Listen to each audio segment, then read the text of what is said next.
Well, hey guys. Um, I know I've been gone for a good while, and I decided that um, while I'm like already working on like a video script since I posted that uh poll on my YouTube posts, and it was about that language thing, and only two people voted, but there was a vote for yes. I was like, all right. And it's a scripted video. It's not something I can just do off the top of my head. It will be my first ever truly scripted video, other than being a language showcase. I don't think that it really counts because how else would you showcase a language? But with that out of the way, conlanging. I decided to do some conlanging stream again. Last time we were goofing around with this language, like this pre-pro language, which I intended to be pretty similar to Proto-Indo-European, except this is a pre-pro language which we're gonna evolve from. And most of the stuff are still the same. What I didn't tell you guys about is that I have made some progress on uh, nouns. So originally there were 5 classes. Actually, I don't think you even know about that. I was thinking of doing noun classes, and the only one I really could come up with that could seem natural is a human animal inanimate distinction. Now, oh dear God, my throat. Sorry, truly sorry. Anyway, originally there were 5 classes, which is human, animal. Before human there was also supernatural, and inanimate was actually 2 classes, was rocks and inanimate. And that was like the whole setup. But I didn't really like that. It was like too much, and I decided to reduce it to oh my God, to just human, animal, and inanimate. And so that is the plan for now. You can see I got all the endings here. Um, for the vocative, for the animate and inanimate, I think I didn't do this properly. I think I should just do this, or either just this, or write like nominative, so that it's the same as the nominative. Um, and also this is just the singular. I don't know how I'm gonna form like numbers, because if you remember, for example, in Proto-Indo-European we got the os stems. Those have o for, oh my God, o for plural or dual, and plural is os. Now, there is a clear pattern here, is that O is probably an epenthetic vowel, and you got a S for the singular, a H, which is actually a H for the dual, and something like an S for the plural. Um, it's definitely something. And we also have like the regular simple S endings, which also do like lengthening, like something you can see that, for example, in the root ped, probably the root ped, um, which gives us, nominative pods, which became a foot. But either way, although I think that does a bit more, I think that because the ascending also does O to like A to O shift, but here it doesn't, because here there's an A right next to it, right? So there's no issue there. So what I'm suspecting is that this is something like an os stem, while the regular os is just the regular os stem. So while this one would end up as pedos, okay, no, we're not going to write that down before YouTube bans me. Um, but for example, with os, uh, first off, we're gonna have pedos, and Firstly, the O would color the A to be an O. Then it would null, and the S would move the pharyngalization as length onto this O because it's the first non-X one. That becomes POD. So, that's how we could replicate, that PIE type thing. But it's not all. I also been thinking about how the the evolved proto language is essentially going to handle stress because right now what we have is that we get like three types of stress. We got none, weak, and strong, right? And the plan is that strong is going to form non-ablating words, words that do not change the stress no matter how much you conjugate them. Weak stress are going to be words that sometimes ablaut, and then no stress is obviously going to be words that always take the ablaut pattern. And so what I originally tried to do with the stress is that I think it was for the strongest stress always remained. And for example, if you, I don't know, you took hot and quick, I'm just gonna, show you how like originally I handled it. If you put a bunch of fruits next to each other, say these are affixes, then what it would do is I think it would choose the rightmost one. Um, so this originally in the original plan would become this. However, I also have another idea, which is essentially to take all the stress and move it into the center, essentially. It's not an average, but like the center. So what it would do in this case is that these two stresses are gone, and the stress would be moved onto this O because this O is technically a weuh. So this is how it would handle the stress, which I like way more than the original, what do we call it? Progressive shift, I guess. I don't know. I don't know what I should really call it. I don't think there's a specific word for it. Maybe there is, God knows. Anyways, that was the idea for the stress. Mainly because, and also if, I don't know if there was like two vowels that, both could receive the stress. I think I said that it was going to be the latter one. Essentially, this is, the reason I'm doing this is because simply just shifting the stress all the way to the right doesn't seem viable, especially if there's like a long distance between the two stresses, right? Then it's either that both remain or one of them dies out, but I don't know why. Something like if you had like a stressed O in the beginning of the word, and then you had like, I don't know, this until you had the next stressed, Jesus, vowel. Let's just do even number for now. Like this. Then originally the first O would lose the stress, but I don't think that's plausible.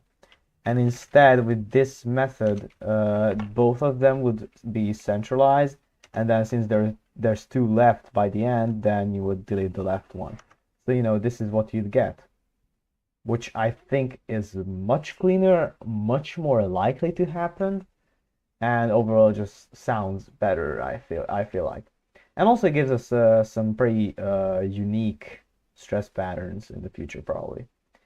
Um, In the meanwhile, you can probably see that I've been coining just some example words so that I can work with something. Anyways, back to nouns. I also colored this one red and bolded it because I don't want the animal and inanimate instrumental to be the same. So I don't want it to be the exact same marking. I want it to be different, but I don't know. I'm probably gonna switch the animal one because it seems logical to use inanimate objects, but you know, and obviously for humans you don't use them, you use their help, right? So that for humans it's not an instrumental case, it's a commutative case, but it doesn't matter. And for animals, I don't know what to do with it. So I genuinely don't know what to do with it. By the way, here's the document. I opened this earlier. Um, I've just been taking note of stuff. As well as for what the green is, I explained that last episode. I essentially just started making a map of the language families that are going to evolve. There's like, I don't know, 5 different ones right now. Um, So the absolute, and I also have two types of years. Oh God, two types of years: the absolute and relative. The absolute is obviously, from the beginning, and the relative is essentially going to be like, compared to their own way of counting time, I guess. Yeah, I think you can say that. So essentially that is the plan. And hmm. So yeah, that's about the plan for now. Hey Cruzy, what's up? Um, hope you're having a good day. I'm just thinking out loud here right now. I didn't really do anything yet. Cloudflare is down. Yeah, I know. That's a very nice thing right now. It really does help with stuff. Um, hmm. Uh, Jesus Christ. What do I use for this one? I genuinely don't know what the animal instrumental case would be because either to help or to use because it's either an instrumental or commutative, but what do you do with animal? Because I guess you do have the help of an animal, but at the same time you can use like instrumental animal, like I don't know, for example, when you're fishing, right? You're fishing, I don't know, using, I don't know, maybe a carp. I'm just saying stuff. That's the only fish name I can remember right now. Then you're technically using it the instrumental case because you're taking the carp and putting it on the hook to use it as a bait. But then at the same time, you can have the help of a dog who's also an animal, right? What's verb person? Verb person is essentially who's doing the verb. It doesn't exist in English conjugation because English kind of just gave up about it, except for the third person singular, which has just a simple z suffix, but like that's it. And so essentially, verb person is another way of saying who's doing the verb, who's the active, uh, well, agent of the sentence. And no, I'm not in college. I'm not there yet. I'm not in college. Uh, I kind of started this very early on in my life relative to college. Uh, it's just that I've been taking it like really seriously compared to just a simple hobby. So, yeah. Either way, now I gotta figure out what to do with this because I guess all of these case endings, the thing about grammar in a language is that it kind of depends on the culture of the people speaking it, right? It's not just idioms, right? It's not just idioms that depend or names that depend on the culture. It's also the grammar because how do you conceptualize, for example, the instrumental case for an animal? Because, for example, if fishermen are speaking your language, then they likely have to use because they use the animal as a bait. But then what if they're instead, I don't know, in the wildlife and they rather have the help of an animal, like something like a tamed wolf or coyote or something like that, but then that would be to help. Or optionally, if it's neither, you can either use both, use neither, or use some average. So, somehow solve this issue. Uh, I don't know. I don't know. I definitely don't like that it's the same as the inanimate because animals are still animate, and it's kind of an honor to have your own noun class. So it would be kind of, disrespectful for the speakers to like say that, oh yeah, but in one case they actually count as inanimate because why would they? Unless we're talking about fish. Yeah, hold on, I'm getting confused. Um, anyways, essentially the idea is to replace this verb with literally anything else. Another thing, while we're wondering about this one, another thing I've been thinking about in the past, in these past days, is prepositions. I'm pretty sure I have prepositions, at positions, as it turns out. Um, although I'm pretty sure this would rather be post positions because verbs and objects both come up. There's the subjects. I would say it's either post. positions. Um, yeah, adjective, noun, but verb and auxiliary verb. Uh, uh, uh, I don't know. The two are kind of conflicting. And then possessor, possessee, which again is. Oh no, that actually matches adjective and noun because the possessor is kind of like modifying the noun. Yeah. No, verb and auxiliary, that's kind of an out of place thing. But I say that's fine. Oh, that reminds me. Actually, I had an idea for verbs because there's like a bunch of conjugation for verbs, like how in Proto-Indo-European there was, as I like, theoretically there was. Um, so we have imperfective and perfective, with imperfective being the uh, default. And then you have indicative. I think that is when it's like just a statement that it's happening.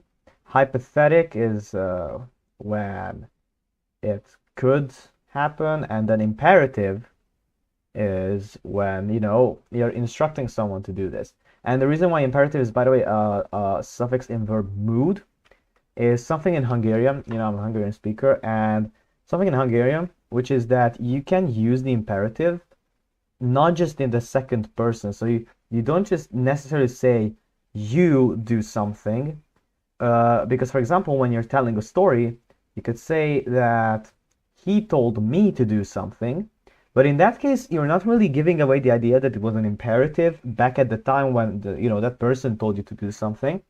And in Hungarian, this is solved. So in Hungarian, uh, this would be azt mondta, hogy csináljak valamit.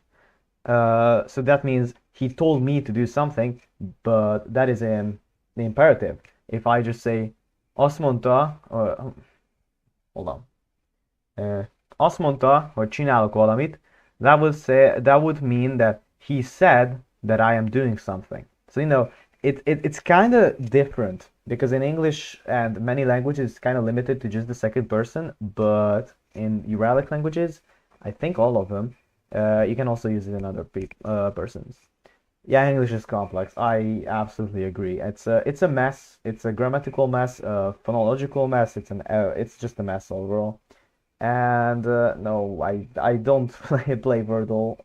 Honestly, I play some alternatives, which is Lingual. I don't know how to pronounce it. Really, it's a weird name, but essentially, it's just a game to guess the language based on the example word and pronunciation given, and the writing system, of course. And there's Grammel, which is guess the American pronunciation by the American pronunciation. No, guess the American pronunciation of a hidden word. Uh, Polish is easier than this. I wouldn't say. I wouldn't say Polish is easier than English. Um, I would say Polish is a pretty hard language. I mean, for me, it definitely is, even though I don't have issues pronouncing words necessarily. I mean, I'm already learning Russian in school, which definitely does help a lot. Um, but other than that, yeah, that's it really. I think Polish is definitely harder than English by a lot. English just does a lot of weird stuff with word order and all. So other than that, Polish with case markings and all that, I think that beats English. So in the meanwhile, I just got like a bunch of lessons. Oh my goodness, Jesus Christ. Uh, it's just one of my insufferable classmates still being insufferable. Uh, you know, average school experience. Uh, Anyways, back to conlanging because that's why I started this stream and we spent 20 minutes kind of doing nothing. So with the verbs, I was talking about how I thought up about something while I was still in school, like I don't know, a week ago at this point, which is converbs, converbs are a very interesting topic. It's like the English constructions, like while doing, something, or after doing something. All that, in English, it's represented by, constructions of different phrases, like English does. But in some languages, this isn't the case, and in some languages, you have special markings that can form converbs. So while in English you say, I run I run, actually, let's see, I fell while running. Let's say that. So I fell while running. It's a pretty logical thing. You are running, and in the midst of doing so, you fell. In Hungarian, you'd say, well, okay, this is actually a bad example. Hold on. Uh, Hold on. Let me think of one. Hold on.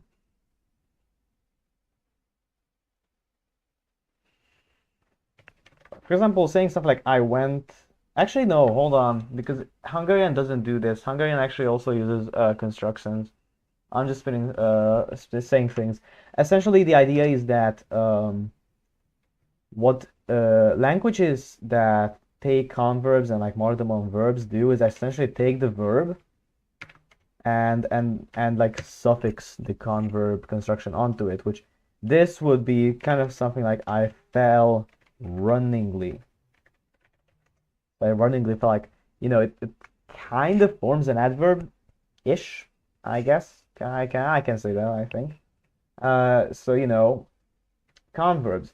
And essentially the idea I had is that we could express these when using two verbs and like mixing the aspect.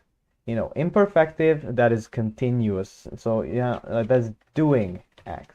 And perfective, that doesn't really have a present tense. It's like either did or will have done, essentially. Oh my goodness, will have done. And essentially what that means is that perfective, that is a complete action. It already happened and it already has an outcome. An imperfective action is continuously happening and it didn't end yet. Runningly doesn't feel like a word. It's not a word. Runningly isn't a word. It's just like a pseudo something I made up just to, give the idea of essentially what it does. And so either way, with imperfective and perfective, we can do like this mixing, which is essentially taking these two and switching them around in different ways. So and all of these are separated by the word and, right? So we're just using one connecting word, that's it. And so for example, let's start with the easiest ones, imperfective and imperfective. That means you have a continuous action and a continuous action. That means that you're hold on, how do you spell that one? Okay, hold on. Give me a moment, guys. Simultaneously. Oh my god, I nailed it. Okay. Simultaneously. Got it. So, simultaneously happening. Which means that the two actions are happening in the same time frame. Then we have perfective and perfective, the other very easy one, which is a complete action and a complete action. That means that they happened one after the other. So these are X then Y. Alright? So essentially means that the first action finished, they started doing the second action, and they finished the second action.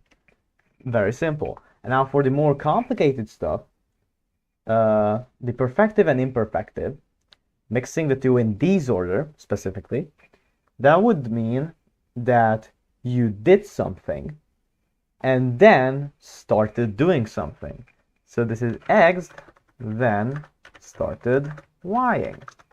This is something like, the child fell and started crying, for example.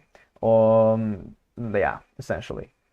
And then for the imperfective and perfective, that is a continuous action, but in between that, like while the time frame of that imperfective action, that was the action was happening, something happened and had an outcome.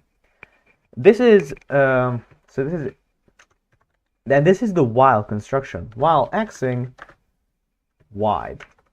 This is something like while I was shopping, while I was doing shopping, it didn't yet have an outcome. I met my friend, which did have an outcome because I met him. So essentially, you can already encode 4 different converbs in just simple word order stuff. English cases, never heard of them. English has essentially 2 noun cases. Cases are noun cases, but technically there's 3 if you count pronouns. 2 noun cases are the nominative and the genitive.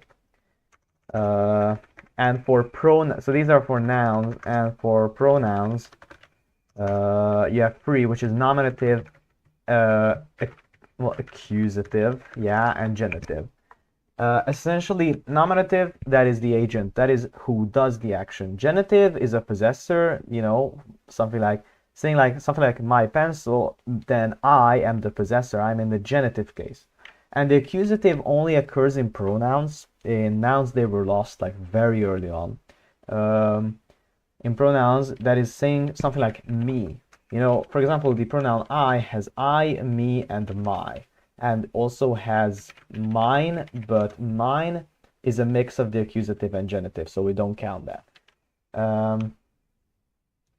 Well, something like the nominative and genitive distinction is like house and houses, right? So these are the English cases, really. There's just this many. Nothing more, nothing less, really. That's English. Something like Russian has 6 cases, right? And then you have Hungarian, for example, which has 18 cases. So this isn't the limit, really. There's a lot of cases. There's also Tez, which is unconfirmed, but supposedly has 64 noun cases, which is a lot, and probably not all of them are used. So yeah, there's a lot of noun cases that are pretty much the same. Actually, I have a Wikipedia page bookmarked. Now, this is a list of all grammatical cases that are recorded in real languages. For example, morphosyntactic alignment. This is where you're gonna see the most common ones. You have the nominative case, which is the case of the agent, the one who does the experience. He pushed the door and it opened. She paused. All of those. You have the accusative. Where is it? Here, the patient. He pushed the door. Or I see her. So anything really. There's a bunch of more morphosyntactic cases. These are just the basic 2 that pretty much every language has. Nominative and accusative occurs in most languages. So they're kind of like a pair unless they died out. They're really the only reason why English and a lot of Indo-European languages, not a lot, but quite a few Indo-European languages don't have it, is because they got phonologically reduced over time. Because these 2, I'm just gonna tell you straight up, the nominative in PIE, Pro-Indo-European, the ancestor of all Indo-European languages, including English, Russian, Sanskrit, all of those, Greek as well, had the nominative ending as os and the accusative ending for the same os endings as om. This is just one noun class, by the way. There's like 8 million different types of endings in Proto-European. This is just like the most common. And os and om in Proto-Germanic, which is the father of all Germanic languages. This was aj and this was a, which by the time of Proto-West Germanic was both nothing. And you already see the issue. There's no nominative, no accusative ending. There is no distinction between the 2. Something like in Russian, this didn't happen because this one os became u, while om became I don't want to say stupid stuff.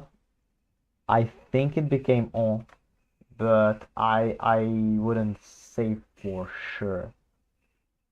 And also this seems mixed, so don't take my word on it. Honestly, don't take my word on it. I may just be saying complete bullshit because I don't remember the sound changes from it. Uh, Anyways, I off-tracked that quite a bit, so let's get back on track real quick. Geometry dash reference. Um, this is what we talked about, right? Converbs, like how we can represent them using word order. Quite a few of them actually. The rest of them can be constructed with different stuff, but for now, these four are pretty much what we need. These are like the most important ones, the ones that occur the most in spoken language. So I'm just gonna, push them up here into this like whole shenanigan that's happening on here. This was like one of the first streams. I think this was the first stream I did, where I was like, noting down stuff. Or it may not have been on stream. I may have just done these like, off camera before I even started streaming. I don't know. I don't remember really. So anyway, I think other than noun cases, I was wondering about verb person because I don't want it to be too similar to the actual pronouns, because you can see here that the first person is Kier and the second person is Om. Now, why does this have the number one in it? Oh no. Hold on. So I put the number one there. It's not just to clarify, that it's one of something. It's just that generally I wanted a vowel to appear in cases, you needed one. Either way, the first person I already solved this because there's a reflexive pronoun meaning self, which is pardon my pronunciation, heels. And that is going to be used for the first person because firstly it reduces to nothing very easily, and second, also because technically I think it's kind of obvious to say that, for example, when you're telling a story, the speaker is going to refer to themselves as like self rather than I, like in verb conjugation, for example. So instead of saying that I did something, you are going to say self did something, which, means the same thing. And you're going to say that, I did it because I'm the speaker, myself did it. So that's the idea of the first person. Second person, no clue what I'm going to use. Third person is even more interesting. In Proto-European, there was no definite third person. People just used pointers like that or this or something like that, which is where we got he, for example. It was one of those, I think, Badial pointers. I don't know.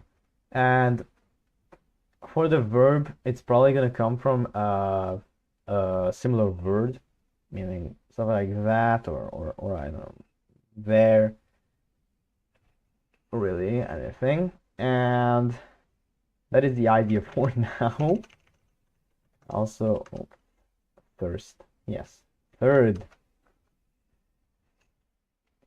And that was one thing I was wondering about how I'm gonna do the persons as well as the numbers. On numbers, I have the numbers here, and you can see that these are decently weak words. Firstly, because I'm probably going to use them in a lot of endings.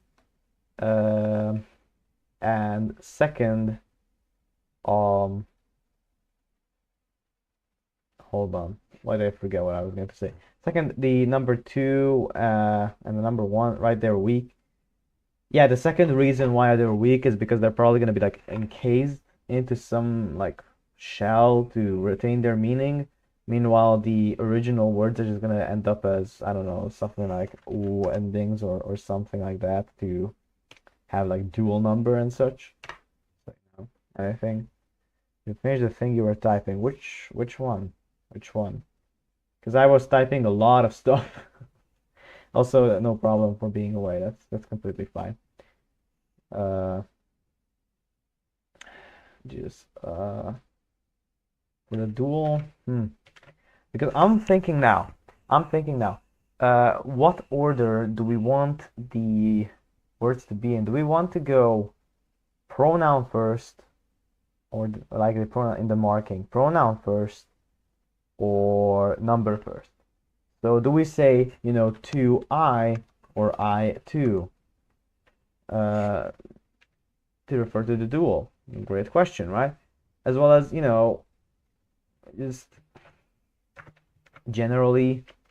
Also, I think I'm gonna put the numbers here as well, because I don't know. There, back, yeah, okay. I don't know, like, if I'm gonna derive these from the same words, because for self, it makes sense to do the singular, but for the dual and the plural, it doesn't make as much sense to do the self, because it's not just the speaker, it's some outside person as well, other than the speaker, right? Uh, how are we gonna do that? How are we gonna do that one? As well as the plural, right? For the first plural, I think we can do something like people. That could work. Reflexive. For the dual.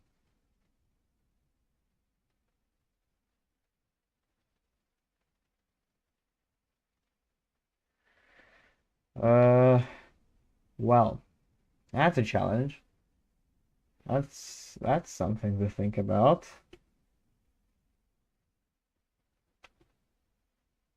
Uh, hmm. Yeah, I'm gonna ponder about this one for a while. In the meanwhile, I'm actually gonna search up Berlin the European uh Swedish list, for example, just to look at some examples of what kind of words we have. Because you can see in Berlin European we already had like all of these like distinctions in I don't know like word forms like to related to you, like yeah, sure, I guess. Uh, Although I can't see the connection of is and as, because there's a lot of cases where is and as are like uh, switched around, like or the e and a apart. I have no clue why. Although I do have to keep in mind that this is a reconstruction, so it's not obviously not exactly accurate. Huh.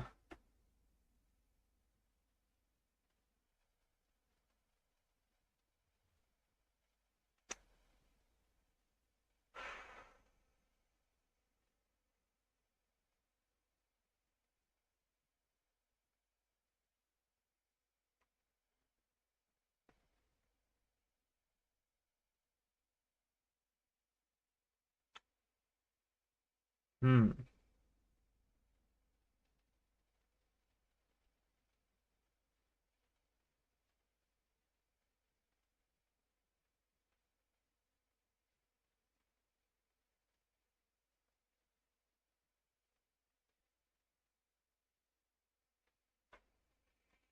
Hmm.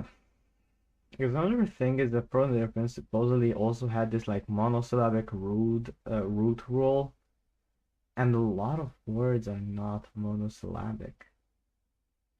Like look at quetuores, for example.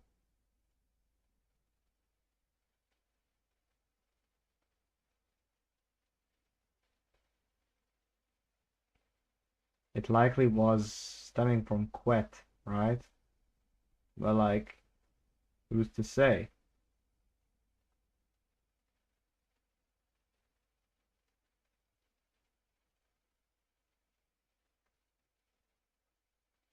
Hmm.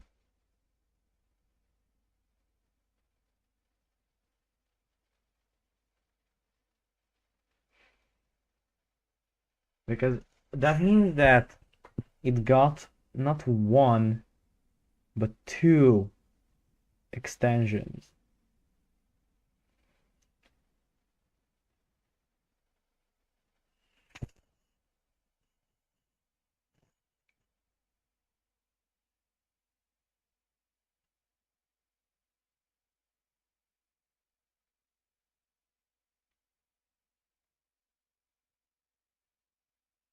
because it got the extension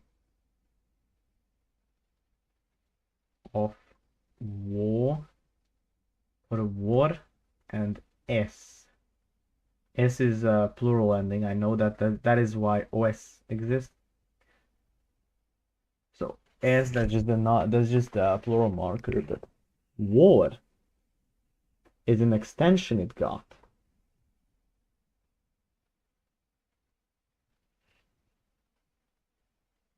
Uh, that's a difficult one. That's a difficult one to ponder about. I also have some other stuff down here. Adjectives having two noun classes listed next time. I'm not doing that. We're doing human, animal, inanimate as well. I'm not gonna do weird mixing stuff. As well as adverbs with a question mark. That is a good question. How would you represent adverbs? Because one way you can do is use adjectives, which is essentially what Slavic languages did for a time, but then the adjectives got like an extension of using the definite addition, like addition, Jesus Christ, the definite version, and then that stuck around as an adjective, and the other ones became adverbs. So that's one choice. Yeah, yeah.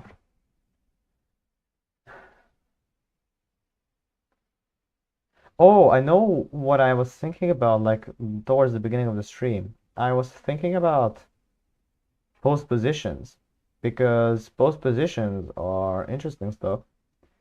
Depending on what they come from, they may change what kind of case they use. Because say we really wanted to say on top of, we already have the on. Okay, let's say we want to say on top of specifically. So on top of something. One thing you can do is take the on and make it into a case ending, but we already did that with the locative for inanimate nouns. What if you truly want something to represent it using a noun construction? You could say that the noun, something like hand, say on top of the hand, uh, then you could instead, what you could do is take, something like meaning like top or up. And for that, this is when we bring out the big guns, a word generator, because I am not that creative, especially after, oh, this got left over for another project. So I am not that creative to do words on my own. So I usually just use word generators to get some words to, get some motivation. There's a lot of, ooh. Okay, yeah, there we go. Maybe we should get some more monosyllabic, like noh. Noh actually sounds pretty cool. So maybe this meant no, the noh meant top or up, and you could say at the top of something, then you could put that into genitive, so take to give, suffix it on the end of hand, and then use noh as the postposition. And then, but instead, if you didn't use a genitive, but instead use something like the ablative, right? Then you'd get the meaning away from, like the hand away from the top.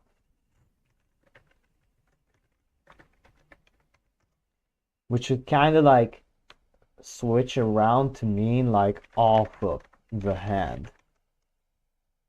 And in that case, you use another case, but like the same post position, right? But you used another case, and now the meaning is kind of like the opposite, not entirely, but kind of like the opposite.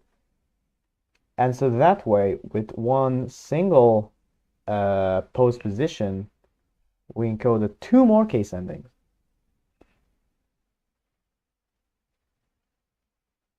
Hold on.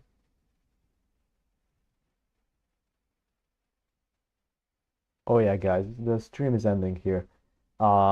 Parents came home, and this is a secret project, so I'm sorry I have to end the stream here at the 45-minute mark. This was a short stream, but I really don't have more time. I promise I'm gonna get that video going. It's just the problem that I don't have enough free time because I have school and I have all that stuff. So I really hope I can get that video voiced. I want to voice over all my videos, but yeah. Anyways, I don't have much more time, so thank you for everyone who joined me on this very short stream. I'll do some stuff off screen and see you guys. Love you. Goodbye.